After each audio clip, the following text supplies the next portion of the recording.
શહેર અધ્યક્ષ માટે રજૂઆત લઈને આવ્યા હતા અને રજૂઆત એટલે અમે માંગણીને લાગણી લઈને જ આવ્યા છે.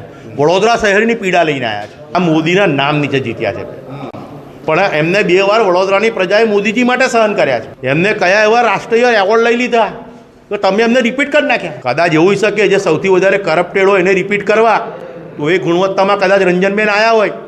સાંસદશ્રી એની પૂરી ગ્રાન્ટ પણ નથી વાપરી શક્યા. 70% ગ્રાન્ટો વગર વપરાશે પરત ગઈ છે. ગામે ગામ આરો લગાડવાના હતા, આરોના બિલ મુકાઈ ગયા, આરો લાગ્યા નથી.